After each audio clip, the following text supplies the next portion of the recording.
It's my pleasure to introduce the first talk of the session. Dr. Fei Chen and Dr. Jason Buenrostro are from the Broad Institute at MIT and Harvard. Going to be talking about multimodal visualization of dynamic epigenome. Fei?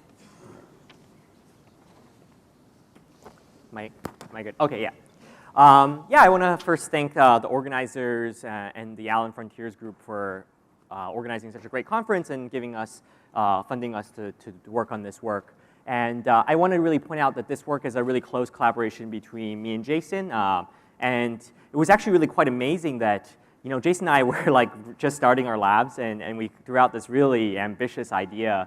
And we were, so lucky to have been funded by the Frontiers group. And I also want to point out that beyond just me and Jason's lab, we also are embedded in a community with George Church and Ed Boyden's lab, who are also developing the set of platform of in situ sequencing technologies. And really, so just to get right to it, we're really interested in how the organization of the genome leads to, and also by proxy the epigenome, leads to the function and how it regulates gene expression.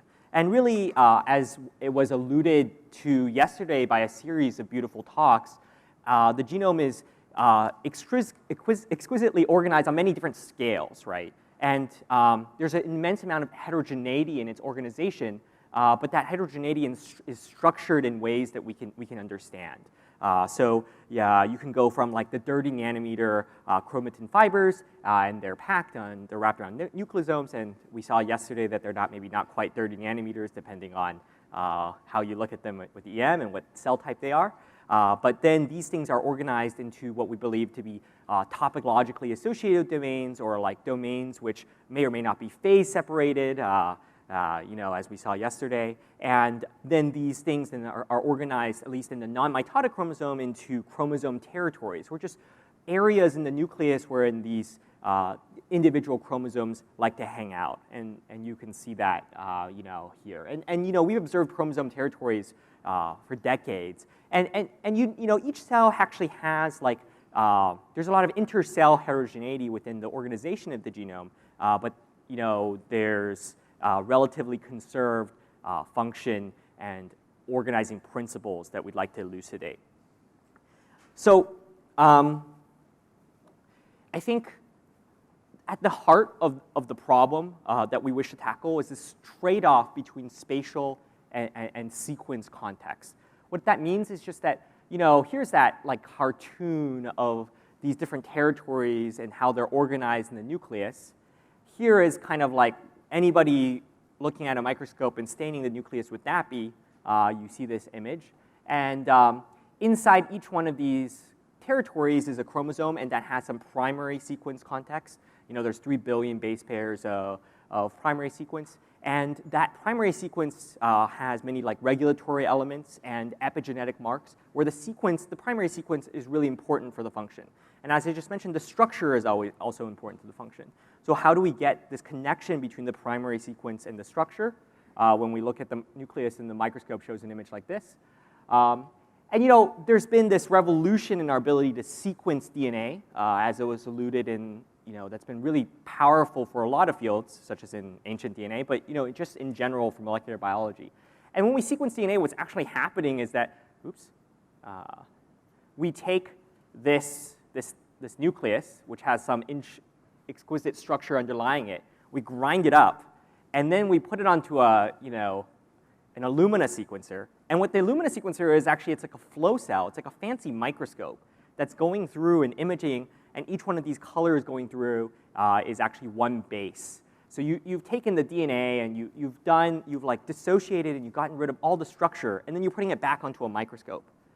What we really wanted to actually say is that, like, can we actually just do this in situ? Can we go and put the sequencer in the sample and connect the spatial and sequence context directly within your sample? And can we do it for both the genome and also the epigenome? This is actually kind of an immensely hard problem, and I'll get to you through the talk and how we managed to tackle this problem. And fundamental to how we're doing this, how we're accessing both the genome and the epigenome, is we're taking advantage of a technology called ATAC-seq, which actually was developed by Jason in his graduate work. And in ATAC-seq, we take advantage of the TN5 transposase's ability to insert sequencing adapters into open chromatin. And then when you then PCR out these fragments and amplify them and sequence them, you can get a sense of basically which parts of the chromatin are open and basically the epigenetic status of a cell. Alternatively, you can also, it turns out, use TN5 transposase to just sequence DNA in a context-unaware way. That's just like taking DNA and tagmenting it in your normal Nextera kit. And so we take advantage of that too in our protocol. So what do? We take, to develop this platform, we took this familiar approach of TN5 transposition, and we modified it to work on in situ samples. And so this is kind of like a work led by Andrew Payne, Zach Chang, and Paul Reginato. And as I mentioned, kind of a joint collaboration between many labs. So we take fixed cells or tissues, and then we actually just like add the TN5 transposase into the tissue. Turns out that this, with lightly fixed cells, this seems to work very well. You can insert the adapters directly into the genome while preserving kind of the genomic architecture. And then we take advantage, we do kind of this trick that has been around from PacBio single molecule sequencing, which is that we ligate kind of these like circular dumbbell sequences to these adapters. And what does that let us do? It lets us kind of adorn these adapters with sequences that are helpful to us for downstream molecular biology, including kind of like rolling circle amplification. And what is rolling circle amplification? It's just that if you take a very processive polymerase and you put a primer into this kind of like handle in the dumbbell, and when you run that polymerase, it'll go around in a circle. This is actually a circular molecule. It goes around like on a train, like a circular train track, and it'll make many, many copies of this piece of DNA. And these copies kind of like are locally constrained. So they form something we call a rolony, which is just like a locally amplified piece of DNA. And depending on basically whether we perturb the histones via a little bit of SDS or a little bit of protease, you can get an approach where you amplify the epigenome and an approach where you amplify the whole genome. Okay, so now I'll just give you an idea. Maybe this is kind of the concept of how this works, and I'll give you now an idea of what the data looks like and how we actually read it out. Turns out that the molecular biology for generating these libraries is easy. What's actually hard is going in and sequencing them in situ. So we built kind of our own sequencer. It's a spinning disk confocal with automated fluidics, and we're implementing kind of an old school molecular biology sequencing chemistry called solid, sequencing by ligation. For the purpose of this talk, how that exactly works isn't relevant. All you need to know is that you go in and perform a series of enzymatic steps that interrogates whether a base on your DNA is either A, C, G, or T, and that's read out by one of 4 colors on your microscope. So this is kind of what the data looks like.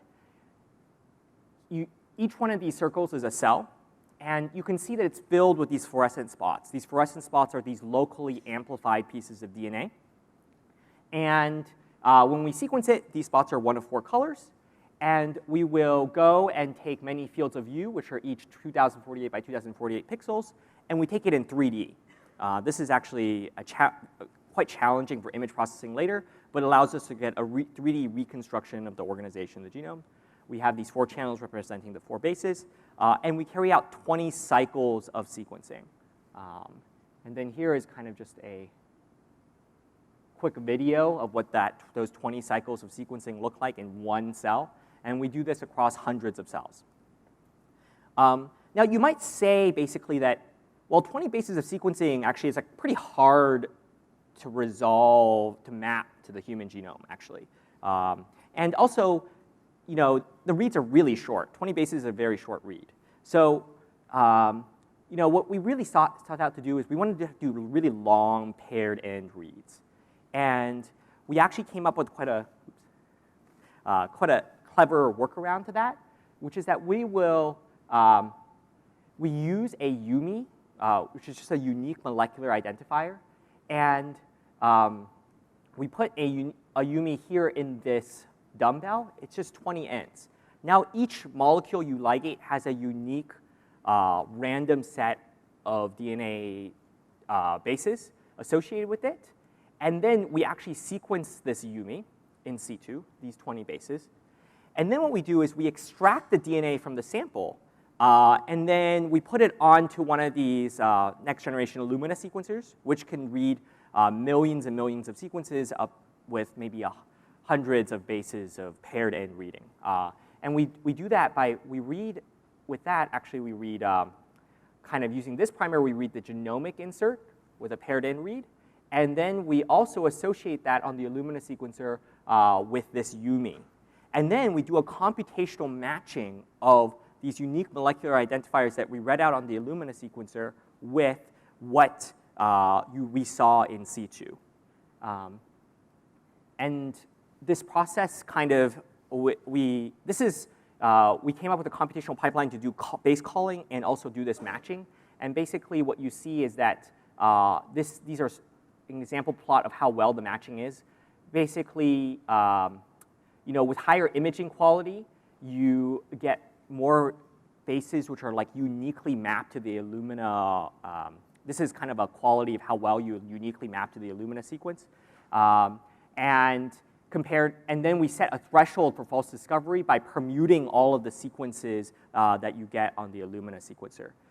And basically the takeaway is that actually we can get almost 90% of the spots that you see in situ mapped to a unique Illumina sequence on the Illumina sequencer this way. And that's actually just plotted here. These are two nuclei, and the ones that are uniquely mapped are red and green fractions, and almost all of the spots in white are red and green with the exception of a couple of blues, which are guys that have high base calling quality, but you never, during this extraction process or during this Illumina sequencing process, you've lost them. This means that we actually get 90% of our reads in situ with paired in 150 base Illumina reads. And that's something that has never been accomplished before, and this is a really big part of the platform we're trying to set up. And so what does it actually look like when we map these paired in Illumina reads onto the genome? Well, the first thing that we immediately see is that we reconstruct chromosome territories and the broad scale architecture of the nucleus. And so here is that cell I showed you, and we can take it along with DAPI. So here's that cell I showed you in DAPI, and here are all of them in situ mapped reads. There are about 500 mapped reads in this cell. And we've actually just colored the reads by which chromosome they map to. And you can immediately see that the colors cluster into these little globules. That's the chromosome territory organization. And here is actually just like a blown up connect the dots where like each dot is like where they are in sequence space connected to the next mapped sequence in sequence space.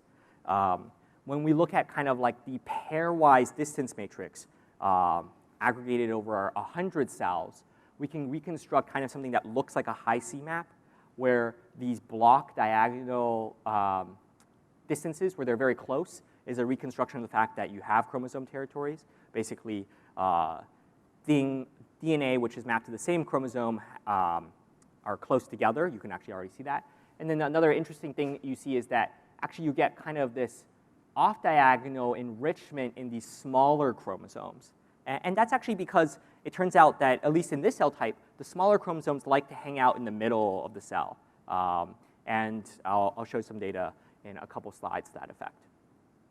And so what are some cool things that we can do with this data? Well, it turns out that because the reads are long, and the fact that we get this spatial co-localization of reads that are mapped in sequence space in this spatial context, you can assign basically reads that you couldn't normally map to which chromosome they belong to. It turns out that large fractions of the human genome is like unmappable, the sequence space is unmappable because of repetitive sequence or alignment to centromeres. And we can actually place those unmappable reads they're unmappable to the genome, but you can place them in their spatial context and annotate them. And when you do that, you can reconstruct kind of the enrichment of different repetitive sequences within the genome and their localization within the nuclear architecture.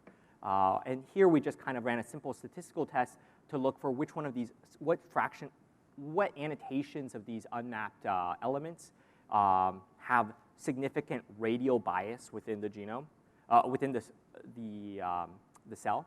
And here is actually just kind of a heat map showing that some elements really like to prefer, and this is like radial bias from the center, some elements really like to be preferred in the center of the nucleus, and some elements are really enriched at the periphery.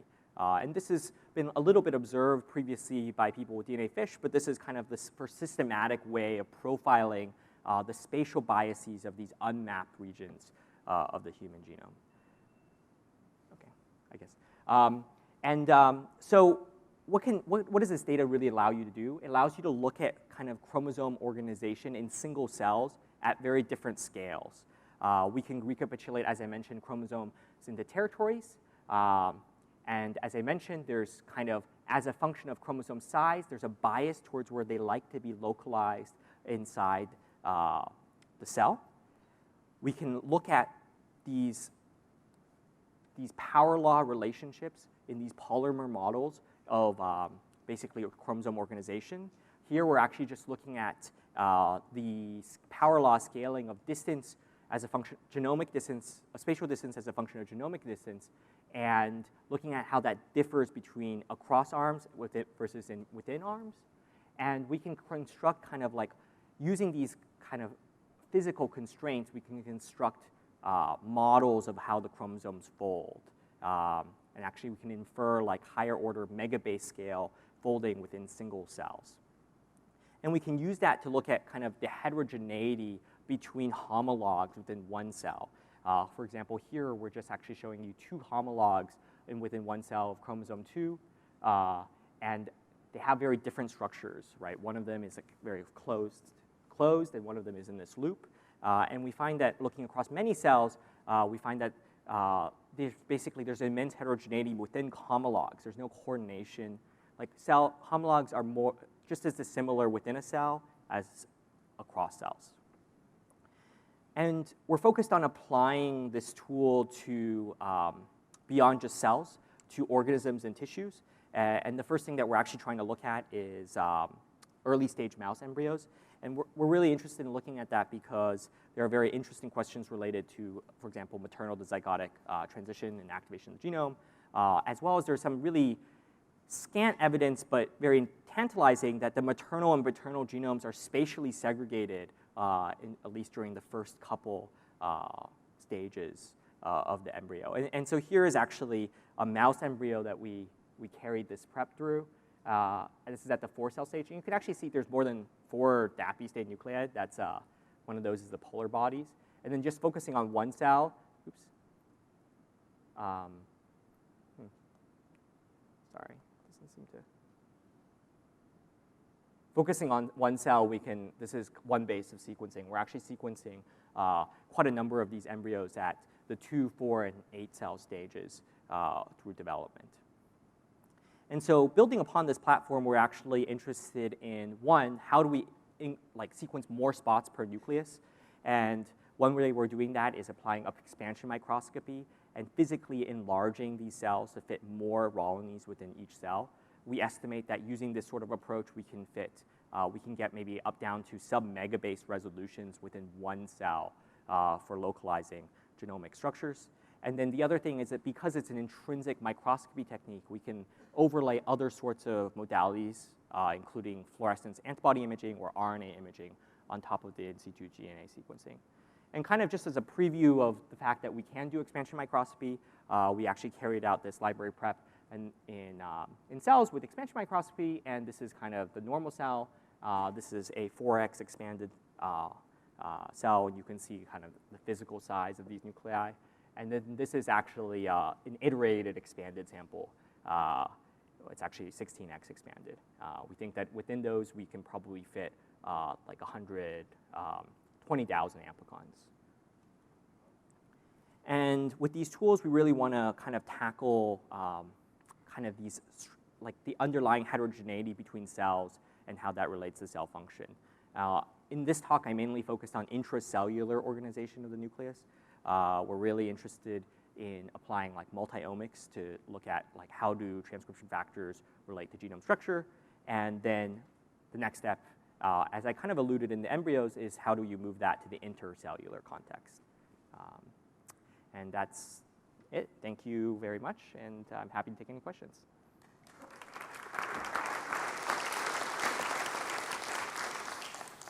We have time for a question, if there's one in the audience. You showed the structure with the low number of larger chromosomes at the outside, for example. Do you think that's just spatial optimization, or do you think they're trying to get close to something or functions at the membrane and locations to do specialized stuff? Yeah, that's a great question. I think there's definitely like kind of lamin-associated domains, LADs, and it's actually, I think it's a function that the bigger chromosomes are more gene-rich, and the smaller chromosomes are more gene-poor. And there's within the cells, if you look at like the high C compartments, there's already like the segregate. I didn't show the data here, but we can also look at A and B compartments in high C, and there's kind of this radio segregation. So I think it's very much related to actually something like that, the fact that the gene richness really dominates this radio. Okay. Thank you so much.